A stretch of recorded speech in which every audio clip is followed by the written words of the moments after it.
Discuss naman natin yung measurement of cash. So, cash is measured at face value. So, for example, meron kang 1 million pesos, i-record natin siya at 1 million pesos kasi yun yung face value niya. While cash in foreign currency should be translated to Philippine pesos using the current exchange rate. So, let's say meron kang $10,000. So, ang palitan o yung current exchange rate niya ay 55 pesos. So, ang titingnan natin na exchange rate dyan ay yung exchange rate ng reporting period natin o yung balance sheet date natin. Let's say December 31, 2023. So, 55 pesos ang palitan. So, yung 10,000 times 55 pesos. So, yun yung cash natin na i-record. If a bank or financial institution holding the funds of an entity is in bankruptcy or financial difficulty, cash should be written down to estimated realizable value. If the amount recoverable is estimated to be lower than the face value. So let's say kunyari meron kang cash in bank. So at nag-declare sila ng bankruptcy. Let's say ang pera mo doon ay 1 million pero ang makukolekta mo lang daw ay 500,000. So, ang i-record natin kung magkano yung amount na marirecover natin, 500,000. Since mas mababa siya dun sa face value. So, yun yung estimated realizable value. So, sabi natin cash in foreign currency should be translated to Philippine pesos using the current exchange rate. So, paano kapag may mga deposits tayo sa ibang bansa or kaya mga deposit natin sa foreign bank? So, paano natin sila ika-classify? So, the deposits in foreign countries which are not subject to any foreign exchange restriction should be included as cash. So, i-record natin sila as cash kapag yung mga deposits natin sa ibang bansa or kaya sa mga foreign bank ay not subject to any foreign exchange restriction. But deposits in foreign bank which are subject to foreign exchange restriction should be classified separately among non-current assets. And the restriction clearly indicated. So, basta pag unrestricted yan, or not subject to any foreign exchange restriction, so recorded sila as cash. So, but pag subject to foreign exchange restriction, so hindi natin siya i-record as cash, but as non-current asset. So, para mas madaling intindihin, example ng foreign currency. So, basta tandaan lang natin yung rule, no? Kapag not subject to any foreign exchange restriction, recorded siya as cash. But kapag subject siya to any foreign restriction, so hindi siya i-include as cash, but i-record siya as non-current asset. Okay, so itong example nito, on December 31, 2022, Roma Company reported cash balance of 9,950,000. So magkano yung cash niya daw?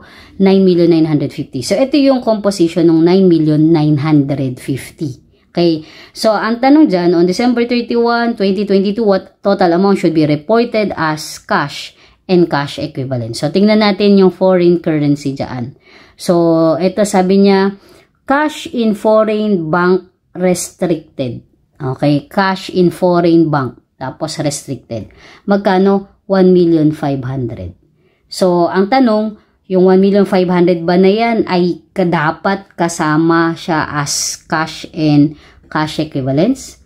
So, anong rule natin? Sabi natin, kapag walang restriction, so recorded as cash. But kapag subject to any foreign exchange restriction, hindi siya dapat i-record as cash, but i-record mo siya as non-current asset. So sabi dyan, restricted. So dapat ba isama tong 1,500,000 sa 9,950,000 as cash and cash equivalent? So hindi.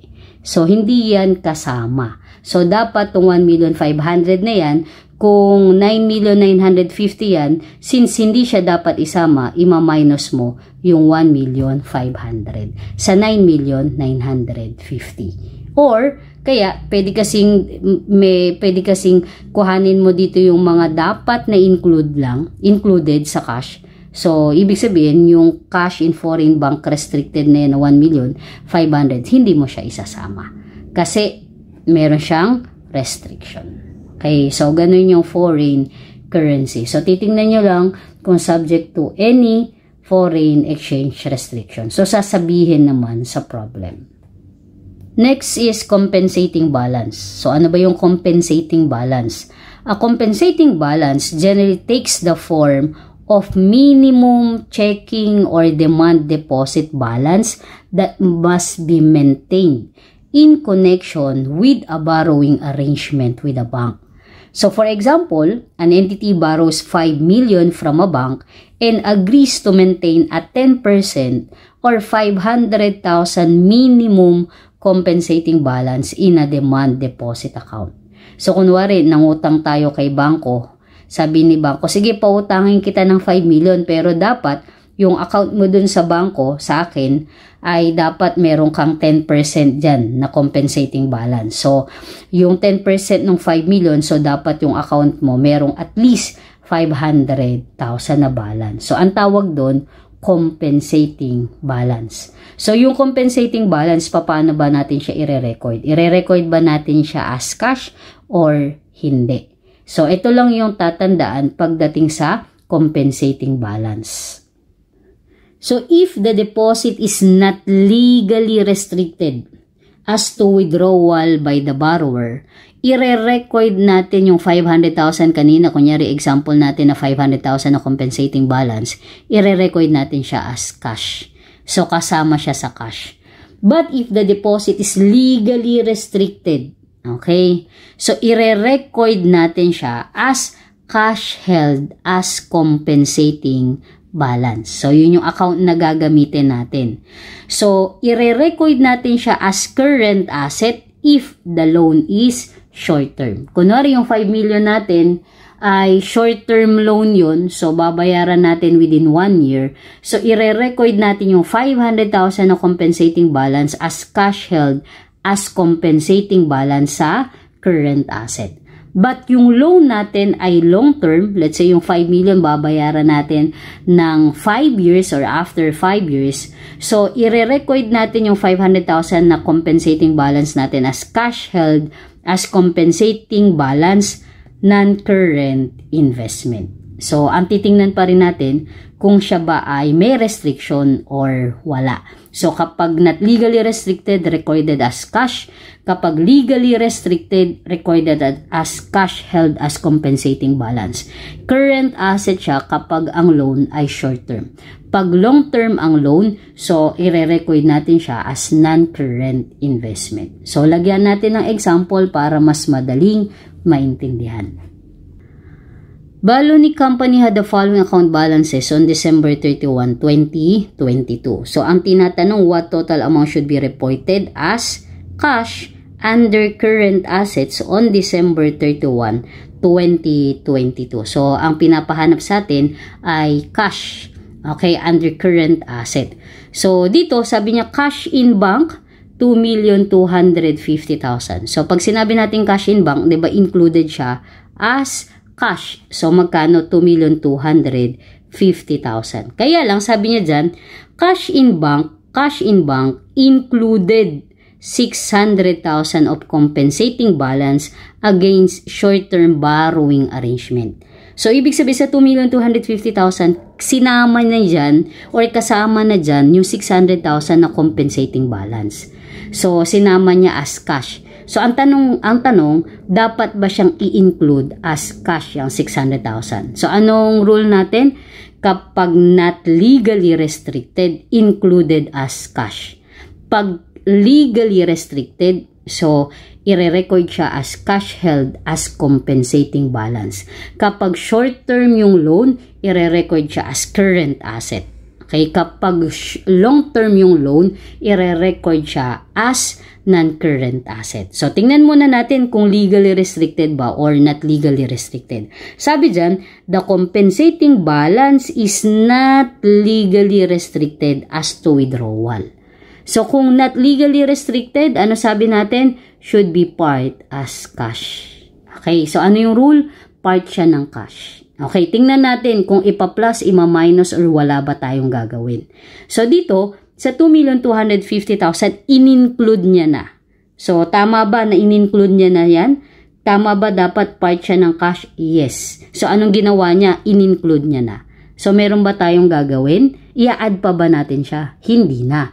Kasi, sabi natin should be included, in-include niya na. Kaya, tamang 2,250,000 yung cash in bank. Nako ha?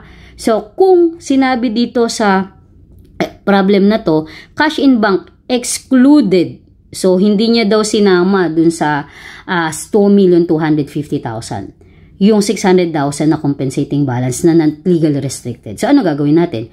So, 2,250,000 plus 600. Kasi, nakalagay dito, excluded. Nako ha? So, since dito, ay sinabi naman ay included, so tamang 2,250,000, wala kang adjustment na gagawin kasi tama yung ginawa ng entity.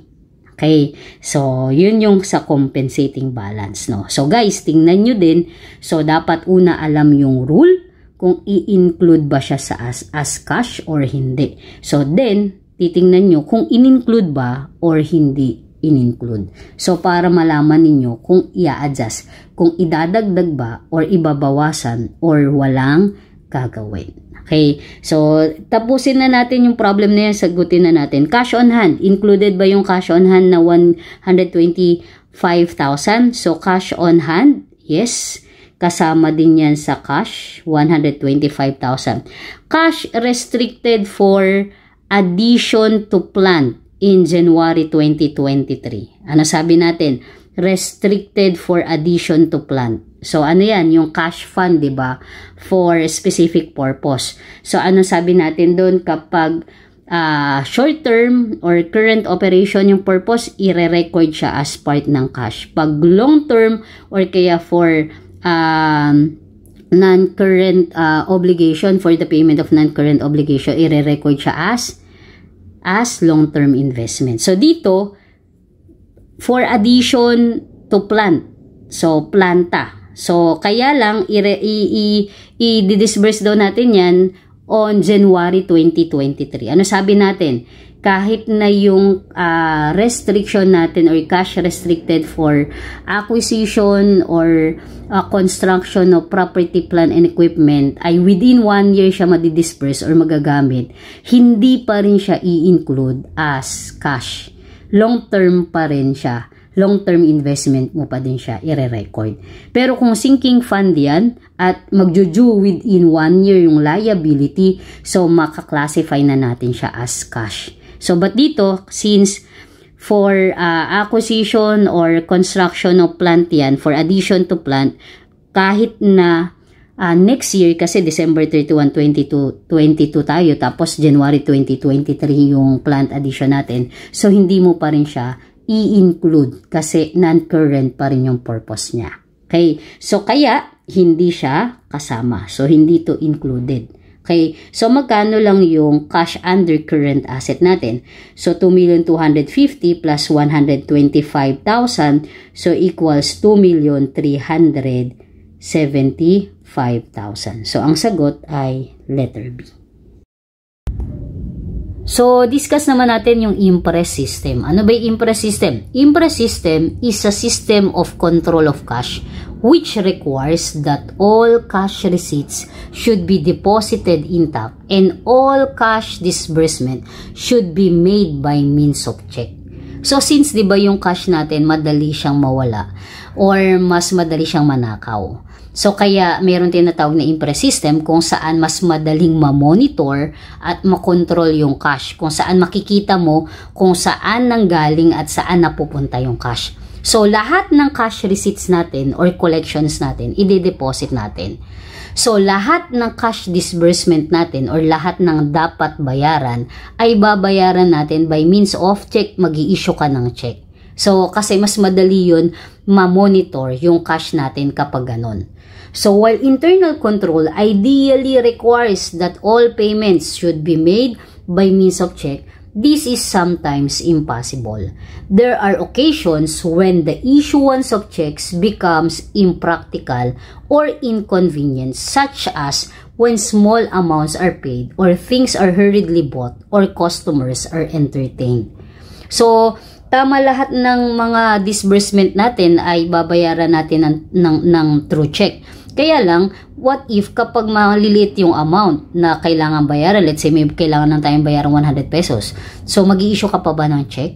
So, hindi na, di ba? So, consequently, in such instances, it may be more economical and convenient to pay in cash rather than issue checks.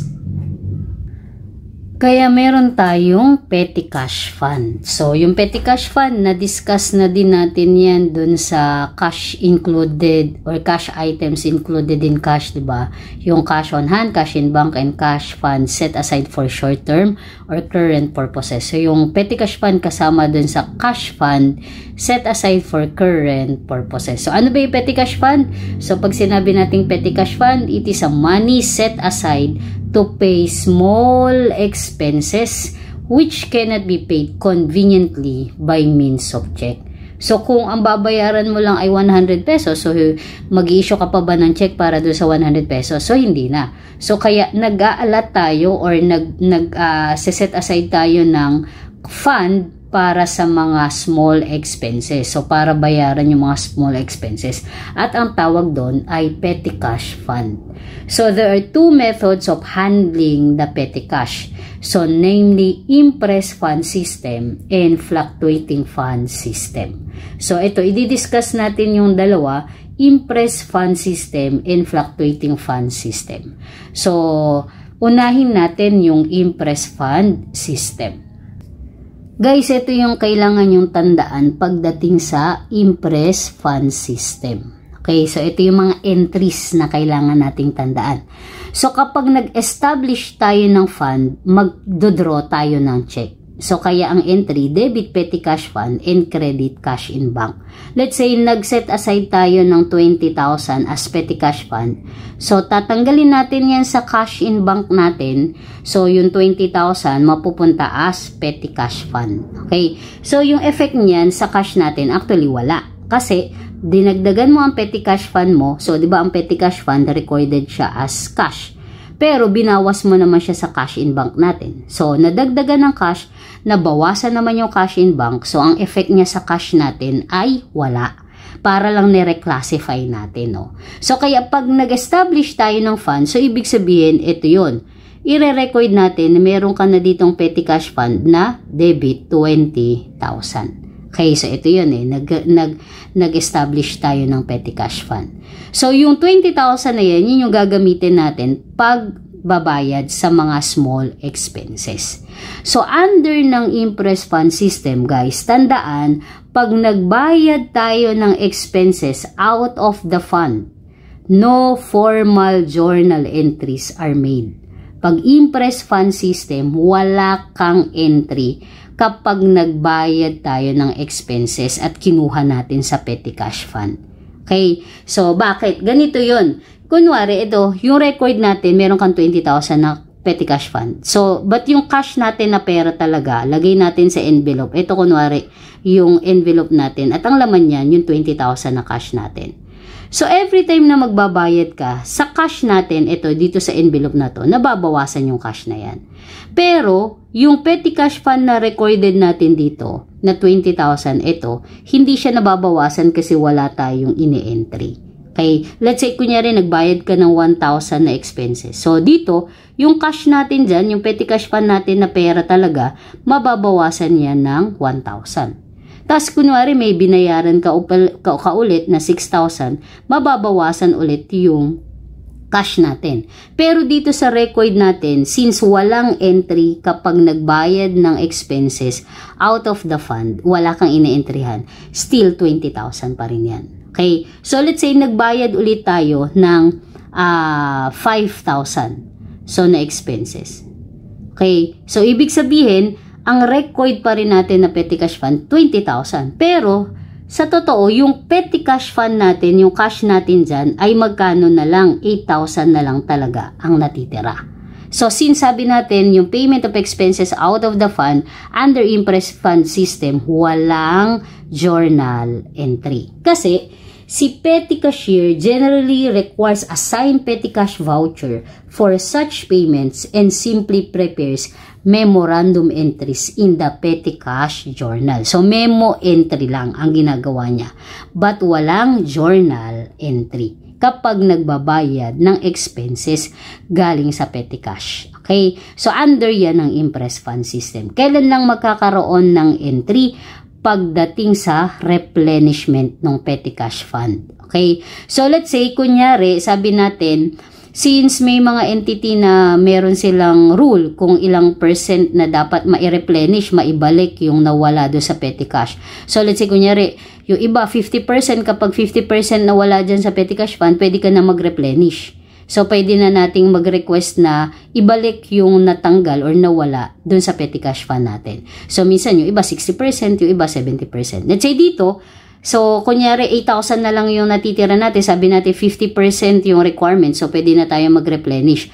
So, ang gagawin natin, pag nag-replenish tayo, doon pa lang tayo mag-e-entry ng expenses. So, itong expenses na to, itong 12,000 na to, ito, dito natin i-record yan. Debit expenses, 12,000. So, kung specific yung expenses dyan, specific na i-record mo din na debit expenses. And ang i-credit mo ay cash in bank. So, ibig sabihin, babawasan ulit natin yung cash natin do sa bangko para yung cash na 12,000 na binawas natin yan, ibabalik natin dito sa petty cash fund natin. Okay? So, but, saan lang yan? Dun sa cash na hawak natin. So, madadagdagan to ng 12,000. So, babalik na ulit siya at 20,000. So, magkano yung recorded pa rin natin? 20,000 pa din. At yung cash natin talaga na hawak, magiging 20,000 na pagdating dun sa replenishment. Okay? So, after nyan, at the end of the accounting period, it is necessary to adjust the unreplenished expenses in order to state the correct petty cash balance. So, what if, let's say, pagdating ng December 1 to 31, nagkaroon ka din ng expenses ulit. Let's say, ang expenses mo naman ay 13,000. So, diba, once na nagbayad ka, wala ka namang ine-entry dito, diba? So, pag meron kang payment ng expenses na 13,000, wala kang ilalagay na entry. Lalagay mo lang no entry. Pero, ang cash mo na lang as of December 31 ay 7,000. Yung hawak natin na petty cash fund. Pero sa libro natin, ang record mo pa rin 20,000. But ano ba yung correct? At the end of the period, magkano na lang talaga ang petty cash fund natin? 7,000. Pero since ang nai-record pa rin natin ay 20,000, hindi pa nagre-reflect yung 13,000 kasi hindi ka pa nagre-replenish. So, kailan lang ba nagkakaroon ng entry yung expenses natin? Kapag nag-replenish. Hindi natin siya na-replenish ngayong December 31. So, kapag hindi natin yan nilagyan ng adjustment, ano mangyayari? So, sobra yung petty cash fund na mag-a-appear sa financial position kasi ang mag-a-appear doon 20,000. But the correct amount dapat daw ay 7,000. Kaya, at the end of the period, kailangan nating i-adjust. So, ano yung magiging adjustment natin? Ito, pagdating ng December 31, ang magiging adjustment natin, debit expenses, ito yung 13,000. So, kung specific yung mga expenses na yan, i-specific mo, debit expenses. And credit, huwag kakalimutan, credit, petty cash fund, 13,000. So, once na ikinredit mo yung 13,000 na yan, so, mangyayari dun sa libro natin, magiging credit 13,000. So, at the end of the period, magkano ang magre-reflect na petty cash fund natin? December 31, magre-reflect ng 7,000. Which is correct kasi ang correct petty cash fund na lang talaga natin ng December 31 is 7,000. So, kaya nagkakaroon ng adjustment sa mga unreplenished expenses para makorek yung petty cash balance natin. Okay? So, under yan ng impress fund system. So, para pagdating ng December 31, so tamang 7,000 yung petty cash fund na naka-record at yung cash na hawak natin ay 7,000. So, pagkatapos niyan, the following period, the adjustment is to be reversed at the beginning of the next accounting period. So, the reversal is made in order that the normal replenishment procedures may be followed by simply debiting expenses and crediting cash in bank without distinguishing whether the expenses pertain to the current period or prior period. So kaya kung ito, December 31, yun yung adjustment natin ng 2023. So pagdating ng January 1, 2024, yung inadjust natin na yun ay i-reverse natin. So 'di ba, kung iyan ay pagdating ng January 1, ang petty cash fund natin na laman ay 7,000. Ito kasi yung ending niya. Ito yung ending niya, 'di ba? So ito yung ending niya. So siya magiging beginning ng January 1. Okay? So kapag daw ganun, i-reverse natin kung ano yung in-adjust natin nung December 31. So debit petty cash fund 13,000 and credit expenses 13,000. Ops, teka ma'am, bakit ganon? Nagkaroon ng expenses dito na 13,000. So, ganito lang din naman mangyayari dyan, guys. So, ito, pag i-debit natin yung petty cash fund, 13,000, ito lalabas. Okay, so lalabas dyan, pag i-debit natin yan, so 20,000 as of January 1. While ang expenses natin, nagkaroon ka dito ng 13,000 na credit. Okay? Kasi makukorek naman yan kapag nagkaroon ng replenishment. Okay? So, kunwari, nagkaroon ulit tayo ng expenses, ginamit natin or kinuha natin doon sa petty cash fund. Diba kanina, magkano yung balance natin? So, 7,000. So, yung nasa envelope natin na cash ay 7,000. So, kunyari, nagkaroon ka pa ng expenses na 1,000. So, debit expenses, di ba? Ay, mababawasan dito. Teka lang, sorry. Hindi ka mag-e-entry kapag nagkaroon ka ng expenses. So, ang mangyayari lang dyan, yung 1,000 na yan, na expenses, ay mababawas dun sa cash. Pero, hindi ka nag-debit dyan kasi ay payment no expenses. Wala kang entry, memo entry lang. Ngayon, kapag nag-replenish ka, so anong magiging entry natin pag ni-replenish natin yan? Diba pag nag-replenish pa rin tayo, ang entry natin, o lagay ko lang dito so pag nag-replenish tayo, ang entry lang din natin, debit, expenses, and credit, cash in bank. Okay? So magkano i-replenish natin? Yung last year, 13,000, tsaka ngayon, 1,000. So, ibig sabihin, ang hawak mo na petty cash voucher ay 14,000. Kaya, ide-debit mo 14,000. Okay? So, di ba kasi pag hindi ka nag-entry ng payment of expenses, but naglalagay ka lang ng mga voucher or petty cash voucher. So, meron kang 13,000 na petty cash voucher, tapos 1,000 na expense ngayon. So, 14,000 yung petty cash voucher. So, ibig sabihin, yun yung hindi pa natin nare-replenish. At yun ang i-replenish natin ngayon. So, credit, cash in bank, 14,000. So, ano mangyayari kapag ganyan ni-replenish natin? So, pag ganyan, debit expenses, 14,000. Diba? 14,000. And credit yung cash in bank, ibig sabihin ito, kung 6,000 na lang tong cash natin na nasa envelope, madadagdagan yan, binawasan natin yung cash in bank natin, mababawasan yung cash in bank, pero madadagdagan yung cash natin dito sa petty cash ng 14,000. So, magiging 20,000. So, balik sa 20,000. Yung petty cash fund natin na pera talaga na 20,000. Ang petty cash fund din natin, 20,000. Pag tinignan mo yung expenses, mga 14 tsaka 13,000 for this period, 2024, magkano talaga ang expenses na mag-a-appear? 1,000 lang, which is correct. Tama? So, ang expense lang na mag-a-appear ngayon ay 1,000. Kasi yung 13,000 na yan, na-i-record na natin as expense nung last year. Okay? So, kaya siya nire-reverse daw para pagdating do sa replenishment, mas madali na lang din na i-entry nang ide-debit mo ay lahat ng expenses na hindi na-replenish at i-credit mo as cash in bank. Okay? So, ganun siya. So, an increase in the fund naman is recorded normally debit petty cash fund and credit cash in bank. Let's say, kunyari, yung 20,000 natin, sabi ng entity, dagdagan natin ng 5,000. So, ide-debit niya, petty cash fund and credit cash in bank, 5,000. So, dadagdag dito sa 25,000, magiging 25,000 yan. So, kinredit natin yung cash in bank, binawasan yung cash in bank, pero idadagdag yan dito sa cash natin sa petty cash. So, magiging 25,000. While a decrease in the fund is recorded normally din na debit cash in bank and credit cash in bank. So, babawasan natin yung credit petty cash fund. So, ibabawas natin yung petty cash fund.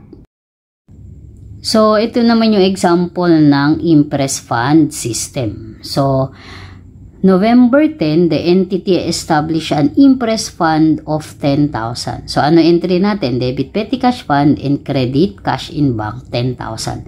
So, ibig sabihin, yung petty cash fund natin ngayon na meron ng laman na 10,000. Okay? So, tapos, yung sobre natin, so, dito, let's say, yung sa box, o kaya sobre, envelope natin, nilagyan na natin yung 10,000 na cash. So, November 29, replenish the fund. The petty cash items include the following. So, currency and coin, 2,000. Supplies, 5,000. Telephone, 1,800. 1,200 postage. So, dito hindi na pinakita yung payment of expenses, no? But, if ever nang pakita sa inyo, merong payment of expenses, ang ilalagay natin doon, no entry. So, dito, replenish the fund na. So, pag nag-replenish tayo ng fund, so, ibig sabihin, yung 10,000 na cash natin na yan, nabawasan na yan ng 5,000 na supplies, 1,800 na telephone, and yung postage natin na 1,200. So, pag tinignan mo, 10,000 minus 5,000, 1,800, tsaka 1,200, so, lalabas ay 2,000. So, tama yung coin and currency natin na 2,000, ito yung 2,000. Okay, so pag in-entry natin yan, yung replenishment, so debit supplies, 5,000, debit telephone, and debit postage, yung mga expenses, and credit cash in bank. Okay, so ang petty cash fund na recorded natin, nasa 10,000 pa rin. So yung cash in bank na yan, binawasan natin yung cash in bank natin, pero idadagdag natin dito sa cash natin na petty cash. So, kaya ang lalabas, magkano ulit ang petty cash fund natin? So, lalabas na 10,000. Okay, so nga pala kanina dito, yung 2,000 dito, pag tinignan ninyo yung currency and coin natin, 2,000. So, tama. But what if, ma'am, pag lumabas dito kunwari, 3,000 dapat yung sa record natin, pero dun sa cash natin, pero nung tinignan mo, 2,000 na lang yung pera mo. So, ibig sabihin, meron kang cash shortage. Kulang yung cash na hawak mo. Okay? So, or, baliktad naman, let's say, dapat ang cash mo lang dito ay 1,000, pero ang hawak mo pa ay 2,000. So, ibig sabihin, meron ka namang cash overage. So, mamaya, i-discuss natin kung paano i-account or i-record yung cash short or over. Okay? So, ganyan lang. Pagdating ng December 31, sabi, the fund was not replenished. An adjustment is necessary to record the unreplenished expenses. So, dito, yung unreplenished expenses, so ang laman natin ng fund ay coin and currency, 7,000, supplies of 1,500, postage of 500, miscellaneous expense of 1,000. So, kapag ini-record natin yan, so dito, yung 10,000 natin, nabawasan na yan ng 1,500, nabawasan na rin ng 500, tsaka nabawasan na yan ng 1,000. So, ibig sabihin, ang cash na lang natin na laman dyan ay 7,000. Diba? So, at the end, magkano pa rin ang petty cash fund na nakarecord? 10,000. Pero dapat magkano ang i-record lang? 7,000. Kaya, magkakaroon ka ng adjustment para makorek yung balance na 10,000 dapat maging 7,000. So, ano magiging entry? Debit supplies, debit postage, debit miscellaneous expense, and credit petty cash fund of 3,000. So, pag kinredit natin yung petty cash fund na 3,000, so dito, ang mangyayari, 10,000 minus 3,000 equals 7,000. So, tama ba? Pagdating ng December 31, ang petty cash fund natin na i-record ay 7,000. So, yes. So, dapat, ang cash lang natin ay petty cash fund natin is 7,000. So, kaya, nagkakaroon ng adjustment at the end of the period para makorek yung balance ng petty cash fund. But, the following year, anong gagawin natin? I-reverse lang natin yan. So, the adjustment made on December 31, 2023 is reverse. So, debit petty cash fund and credit supplies, credit postage, and credit miscellaneous. So, dinebit ulit natin yung petty cash fund natin dyan na 3,000. Kaya lalabas dito. So, de-debit dito na 3,000. So, magiging 10,000 ulit yung petty cash fund natin sa record. But yung amount lang natin is 7,000. But makokorek na yan kapag nag-replenish ulit tayo. Okay? So, yan yung example ng Impress Fund System. fluctuating fund system. So, ito naman i-discuss natin. So, the accounting for petty cash is called fluctuating fund system because the checks drawn to replenish the fund do not necessarily equal the petty cash disbursements. So, the replacement checks are simply drawn upon the request of the petty cashier. Moreover, the petty cash disbursement are immediately recorded, thus resulting fluctuating petty cash balance per book from time to time. So, kaya siya tinawag na fluctuating fund system kasi once na nagkaroon ka ng expenses, nire-record na natin yun at idinideduct natin sa petty cash. So, kaya nagfa-fluctuate, bumababa agad, nababawasan agad yung petty cash balance natin. And kapag nag-replenish ka, hindi siya automatic na equal dun sa petty cash disbursement. Pwedeng equal or kaya hindi pwedeng equal dun sa petty cash disbursement yung nire-replenish natin. Okay? So, ito naman yung kailangan yung tandaan na mga entries. So, sa establishment of the fund, so ang entry natin, debit petty cash fund and credit cash in bank. So, pareho lang din sila ng impress fund system. So, let's say, kunyari, 20,000, nag-set up tayo or nag-set aside tayo ng 20,000 para sa petty cash fund. So, ito, magkakaroon ka dito ng 20,000 petty cash fund. So, credit cash in bank, 20,000. So, lagay natin dito yung envelope natin na laman yung 20,000 na cash para sa petty cash. Okay?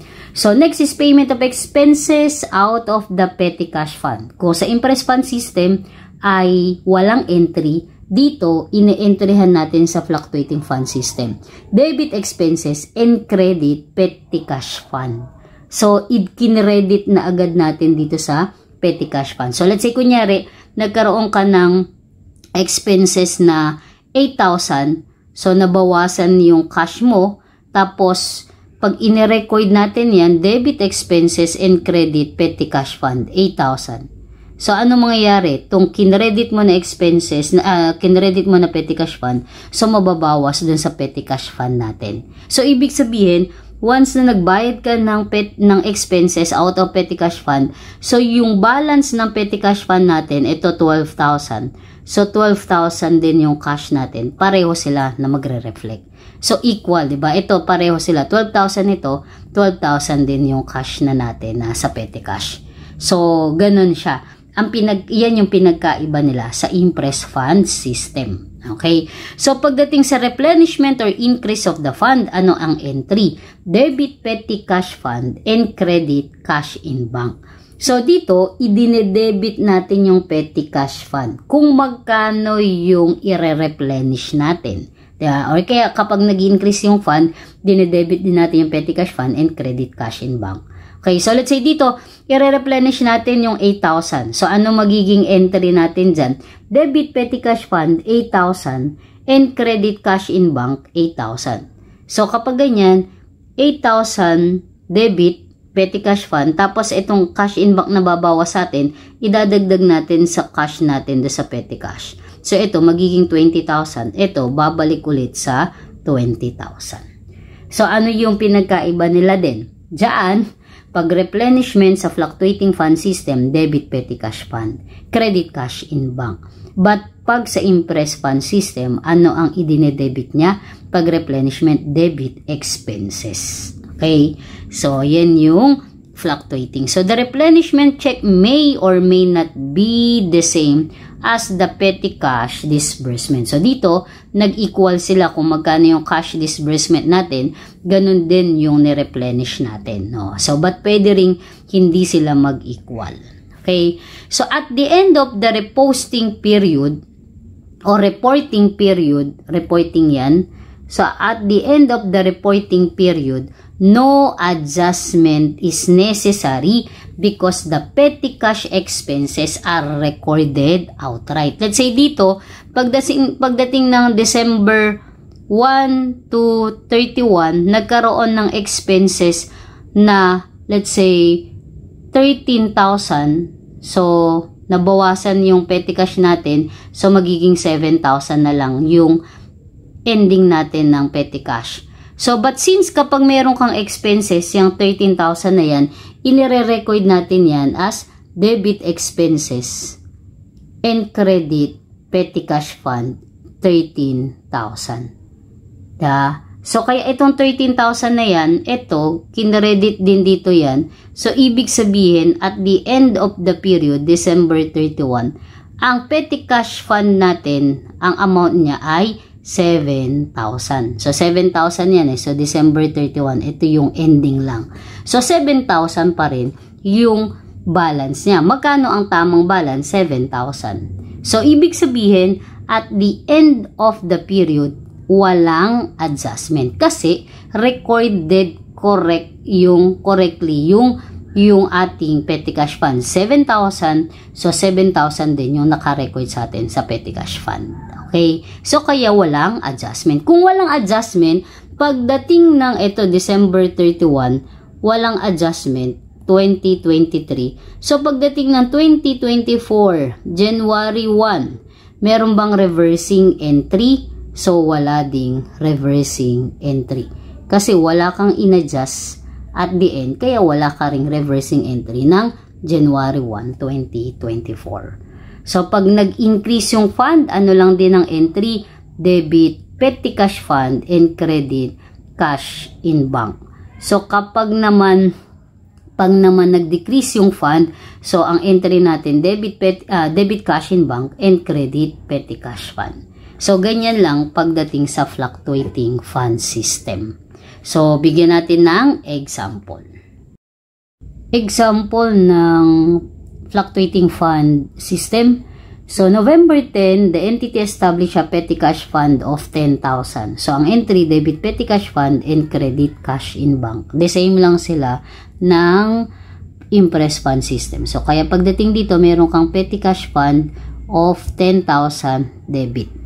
Pagdating daw ng November 11 to 28, petty cash disbursement amounted to 8,000. Kaya ang entry niya, debit expenses and credit petty cash fund. So, ibig sabihin, yung cash natin dito, yung 10,000 na laman nung nasa envelope natin. So, nabawasan siya ng 8,000. So, ang laman na lang ay 2,000. So, but since fluctuating fund system yan, kinredit niya yung petty cash fund na 8,000. Okay. So, kaya, ang petty cash fund natin na yan ay 2,000 na. So, pareho sila. Issued a check for 10,000 to replenish the fund. So, ito, in-issue niya na yung check, nag-issue siya ng 10,000 to replenish the fund. So, kaya, ang entry niya, debit petty cash fund, 10,000, and credit cash in bank, 10,000. So, ang laman na ng cash na natin, or petty cash fund, ay 12,000. So, ito, 12,000. Kaya yun yung sinasabi niya na yung replenishment ay may or may not be equal dun sa cash disbursement. Okay. Next to December 1 to 30. Kaya dito, at this point, the petty cash balance per book is 12,000. So, ganun din yung cash natin, 12,000.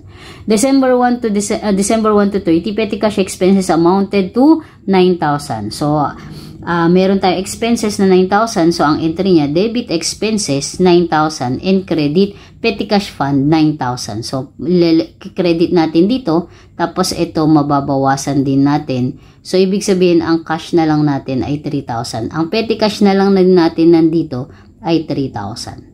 So, kaya siya tinawag na fluctuating fund system, no? Kasi every time na mayroong nag-expenses na binabayaran natin, automatic, dinideduct natin siya sa petty cash fund.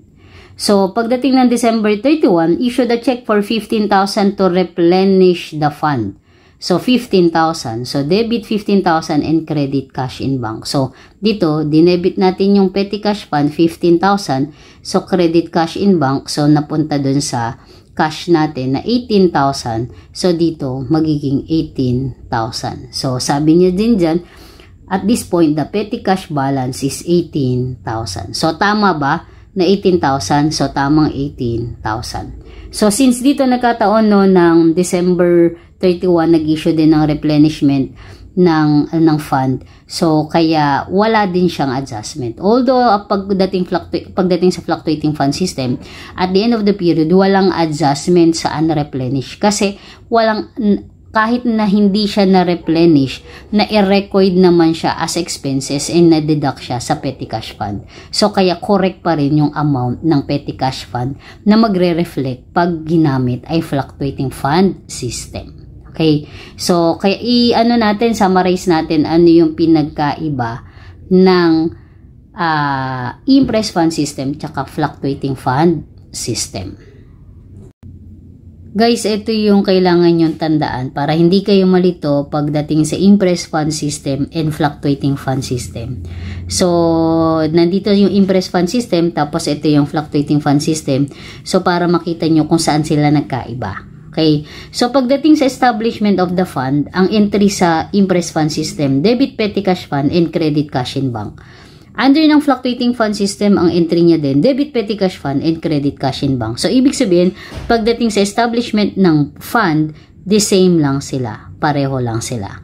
So, wala silang pinagkaiba. But, pagdating sa payment of expenses, ito, sa impress fund system, no entry.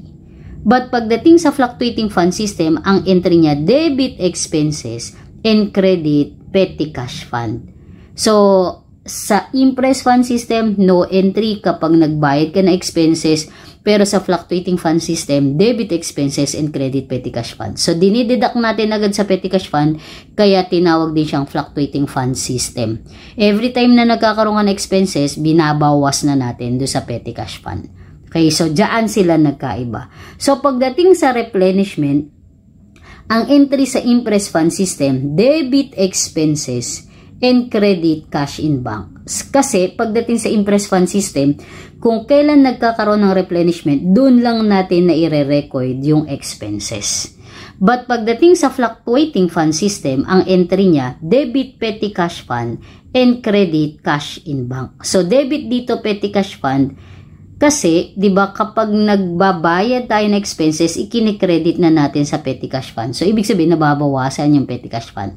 Kaya pag ni-replenish natin siya, diretso na kay petty cash fund. So, debit petty cash fund, sa replenishment natin, fluctuating fund system, debit petty cash fund.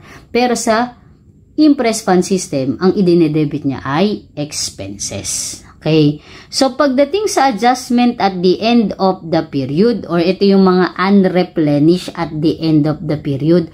So, ang entry natin sa impress fund system, debit expenses and credit petty cash fund.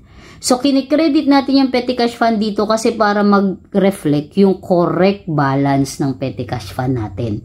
Since, di ba, inire-record lang natin yung expenses pagdating sa replenishment. So, naka-reflect pa rin yung buong petty cash fund pag impress fund system.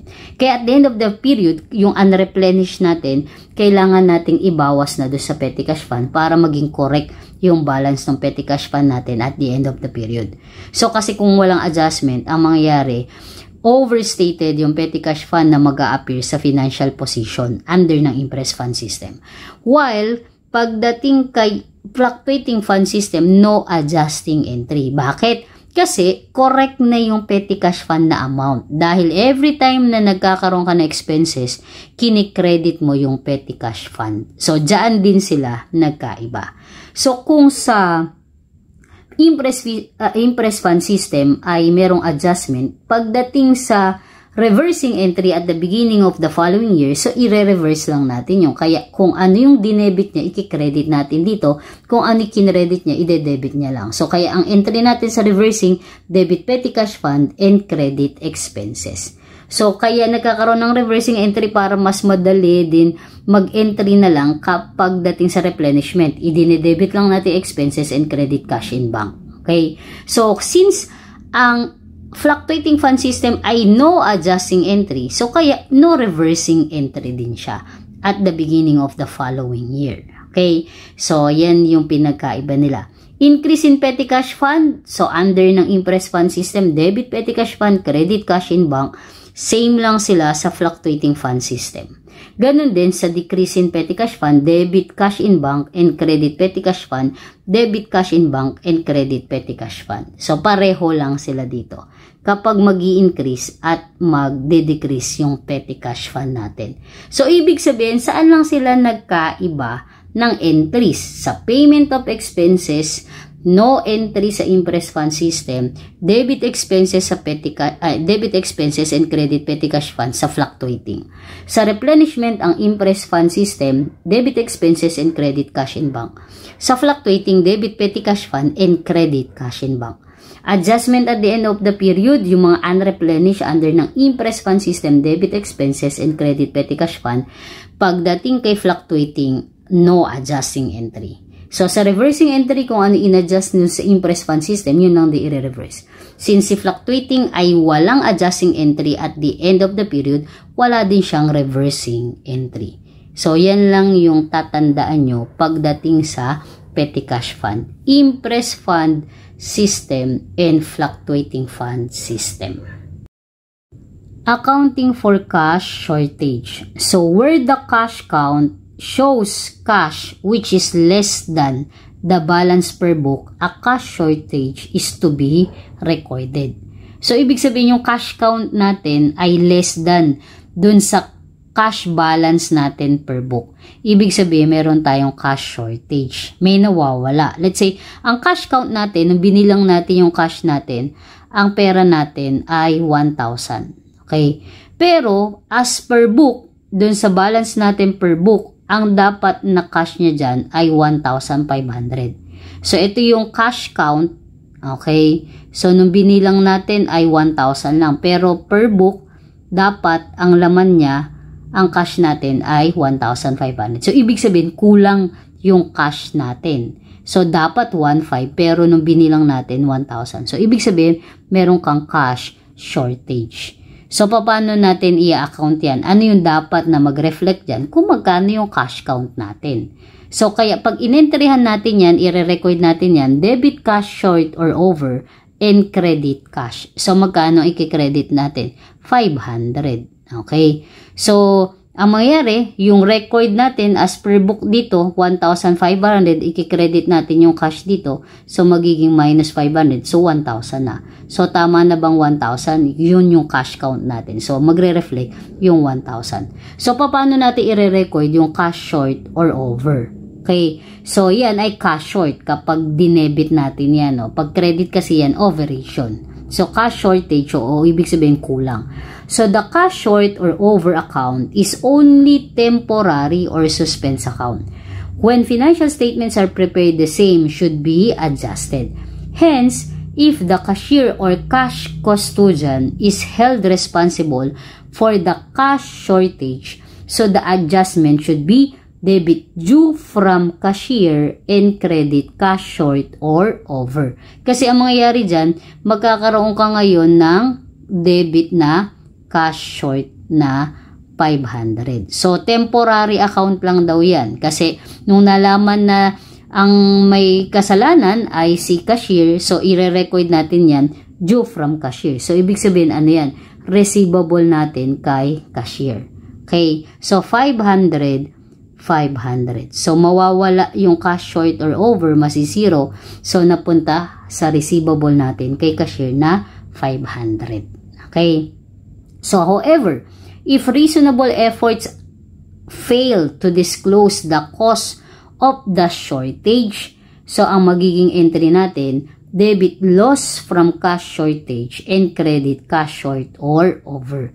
So, hindi natin malaman kung bakit nagkaroon ng shortage, so i-record natin yon as loss from cash shortage. Okay? So, pag naman accounting for cash overage naman, so ibig sabihin sobra naman yan. Okay? So, where the cash count shows cash which is more than the balance per book, a cash overage is to be recorded. So, yung cash count naman natin, let's say, ang cash count natin ay 1,000, pero ang per book lang dapat natin ay 800.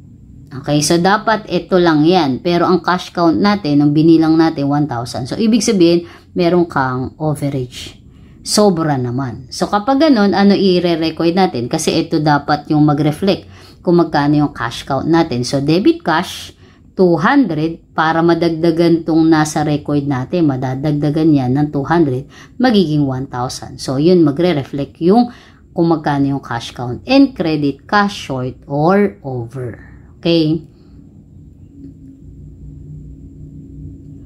Note that whether it is a cash shortage or cash overage, the offsetting account is cash short or over account. So the cash short or over account should be adjusted when financial statements are made. The cash overage is treated as miscellaneous income if there is no claim on the same. So miscellaneous income siya pag hindi natin alam kung bakit sumobra yung cash natin doon. Kaya magiging entry doon, debit cash short or over and credit miscellaneous income. But where the cash over is properly found to be the money of the cashier, a liability should be established. So, magiging entry natin dyan, debit, cash short or over, and credit payable to cashier. So, credit payable to cashier. So, ito yung example para sa petty cash fund. So, since lahat na discuss na natin, so masasagutan na natin to ng buo. So, ang tinatanong dito, magkano yung cash and cash equivalents natin on December 31, 2022. Okay, so Campbell Company had the following account balances on December 31, 2022. Petty cash fund, 50,000. Included ba to as cash? Yes. Kaya lang may sabi dyan, the petty cash fund included unreplenished December 2022 petty cash expense voucher of 5,000 and employee IOU of 5,000. Ano yung IOU? Ang ibig sabihin ng IOU, So, may utang siya sa atin. So, sino yung may utang? Si employee. So, ibig sabihin, ito, inire-record natin yan as receivable. So, dito sa 50,000, kasama daw dyan yung unreplenished na 5,000 tsaka yung receivable natin kay employee ni 5,000. So, ibig sabihin, magkano lang talaga yung petty cash fund natin? Magkano lang ang petty cash fund natin? 40,000. So, ililist natin dyan yung 10,000. Cash on hand, 500, included ba yun as cash? Yes. Kaya lang sabi, the cash on hand included a 100,000 check payable to Campbell Company dated January 31, 2023. Ano ibig sabihin yan? Yan ay post-dated check. So, titingnan mo kung ikaw ba yung naka-receive ng post-dated check or ikaw yung nag-issue ng post-dated check. So, dyan, sino tayo? Tayo yung naka-receive kasi sabi dyan, check payable to Campbell Company. So, tayo naka-receive ng post-dated check. Yung post-dated check na yan, in-include daw natin dun sa cash on hand na 100,000. But anong treatment dapat dyan? Yung 100,000 na yan, as of December 31, 2023, dapat yan ay i-record pa rin natin as receivable kasi post-dated siya. Okay, so hindi siya part dapat ng cash. Pero anong ginawa natin? In-include daw yung 100,000. So, anong gagawin natin? Ma-minus natin yung 100,000 dyan. Hindi kasi dapat yan kasama dun sa cash on hand. Sorry.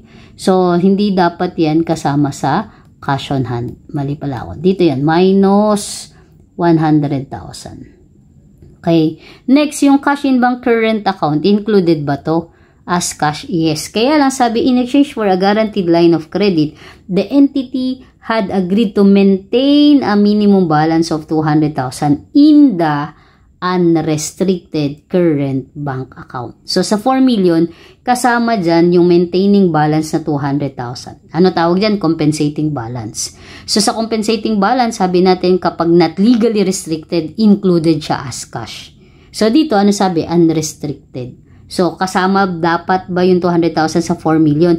Yes, kasama. Anong ginawa niya? In-include niya. So, anong gagawin natin? Wala. So, tama lang na 4 million yan. Okay. Payroll account, cash in bank payroll account. So, included yan as cash in bank. Time deposit, 1 million included ba siya? Yes. Kapag silent sa kay Valix, ay silent yung time deposit, money market, and yung treasury bills, walang nilagay na term. So, i-include natin sila as cash equivalents. Cash in bank restricted for plant addition. So, 500,000. Restricted for plant addition. Yan ay cash fund. Diba? Set aside for long term or current or non-current. Diba? So, hindi siya dapat i-include yung 500,000. Okay. So, sinking fund set aside for bond payable due June 30, 2023. Sabi natin pag sinking fund, recorded yan as long-term investment. Kasi ang binabayaran niyan, yung fund na yan, binabayaran niya ay long-term investment. But kapag short-term na yung, long-term liability. But kapag ang binabayaran niya na ay short-term na or due within 1 year after the balance sheet date or reporting period, so i-record na natin siya as part ng cash. So dito, kailan yung balance sheet date natin o reporting period? December 31, 2022. Kailan mag-due? June 30, 2023. Pasok pa within 1 year after the reporting period? Yes. So kaya iyan ay included as cash. Yang 2 million. So magkano yung total na i-record natin as cash and cash equivalent? So una dyan, meron kang 40,000. Ito yun yung petty cash fund natin, 50 minus 10. Tapos, 500 minus 100 equals 400,000. Tapos, 4 million. Okay. So, ito yun. Tapos, 1,200,000 included din yan. Tapos, 1 million included din. And yung last, 2 million kasama din siya. So, pag tinotal natin yan, so, 40,000 plus 400,000 plus 4 million plus 1,200,000 plus 1 million plus 200,000. Ang lalabas ay 8,640,000. So, ang sagot ay letter A.